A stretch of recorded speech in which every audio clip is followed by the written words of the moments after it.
आज की कक्षा में फिर आपका स्वागत है। आज हम क्रिया विशेषण के बारे में पढ़ाई करेंगे। तो क्रिया विशेषण किसे कहते हैं? देखिए, जो शब्द क्रिया की विशेषता प्रकट करते हैं उसे क्रिया विशेषण कहते हैं। क्रिया में रहने वाले स्पेशल गुणों को जो प्रकट करते हैं, जो कहते हैं, उसे ही हम क्रिया विशेषण कहते हैं। उदाहरण, चिराग जोर जोर से बात करता है, कोयल मधुर कंठ से गाती है, एक्सेट्रा आदि ऐसे ही कुछ एग्जाम्पल्स होते हैं। क्रिया के भेद, तो क्रिया में हम 4 अलग अलग प्रकार के भेद देखते हैं। एक, रीतिवाचक क्रिया विशेषण। दूसरा, स्थानवाचक क्रिया विशेषण। तीसरा, कालवाचक क्रिया विशेषण। और चौथा, परिमाणवाचक क्रिया विशेषण। तो ये हो गए क्रिया के 4 प्रकार, क्रिया विशेषणों के 4 प्रकार। उसमें से पहला था रीतिवाचक क्रिया विशेषण। रीति मतलब ढंग, स्टाइल, तरीका, नियम, बहुत सारे इसका अर्थ होता है।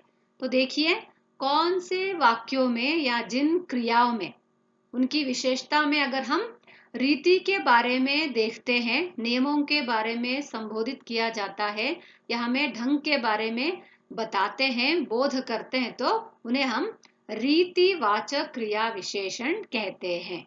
जिन क्रिया विशेषणों से क्रिया के संपन्न होने की रीति या ढंग का बोध होता है तो उन्हें रीतिवाचक क्रिया विशेषण कहते हैं। तो क्रिया का संपन्न होने में हमें पता चलना चाहिए कि वो क्रिया किस तरह से संपन्न हुआ है, किस रीति से संपन्न हुआ है, किस नियम के अनुसार, किस तरीके के अनुसार वह संपन्न हुआ है, संपूर्ण हुआ है, क्रिया कंप्लीट हुआ है करके।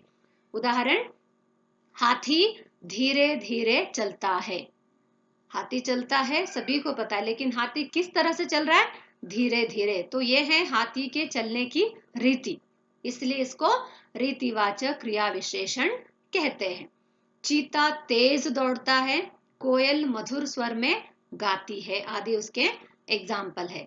तो दूसरा भाग है स्थानवाचक क्रिया विशेषण। अब तक आपने रीति देखा, मतलब किस तरह से क्रिया कंप्लीट हो रहा है देखा। अब हम देख रहे हैं कि क्रिया किस प्लेस पर कंप्लीट होता है, कौन से स्थान पर क्रिया कंप्लीट होता है, उसके बारे में अगर संबोधन किया जाता है, बोध किया जाता है, तो उन्हें हम स्थानवाचक क्रिया विशेषण कहते हैं। देखिए, जो क्रिया विशेषण क्रिया के होने के स्थान का बोध करते हैं तो उन्हें स्थानवाचक क्रिया विशेषण कहते हैं। स्थान मतलब प्लेस, प्लेस के बारे में होता है। उदाहरण, घर के बाहर कुत्ता बैठा है, वहां अंधेरा है, मैं कुर्सी पर बैठी हूँ, माली ने लाठी से गधे को मारा। तो यहाँ पर आप देख रहे हैं, लाठी से मारना, कुर्सी पर बैठना, घर के बाहर, ये है स्थान। उस क्रिया के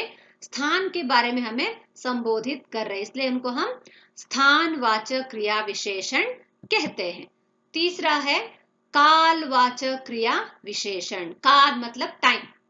तो टाइम कहाँ बताते हैं, कौन से शब्द में हमें क्रिया का टाइम बताया जा रहा है कि किस टाइम पर, किस समय पर, किस विधि पर, किस काल में यहाँ कंप्लीट हुआ है, तो वह कहलाते हैं कालवाचक क्रिया विशेषण। तो देखिए, जो क्रिया विशेषण क्रिया के होने का समय या काल का बोध करे तो उन्हें कालवाचक क्रिया विशेषण कहते हैं। यहाँ पर समय या काल दोनों का अगर वो बोध करते हैं तो उन्हें हम कालवाचक क्रिया विशेषण कहते हैं। उदाहरण देखिए, अब मैं जा रहा हूं, निरंतर कोशिश करो, कल मेरा जन्मदिन है, परसों दिल्ली से आई। तो यहाँ पर आप देख रहे हैं कि हम किस टाइम पर आए हैं, कब लैंड हुए हैं, क्या करना चाहिए जिंदगी में आपको, उसके बारे में संकेत दे रहा है, तो वह होता है इसका टाइम, इसलिए उनको हम कालवाचक क्रिया विशेषण कहते हैं। इसके अलावा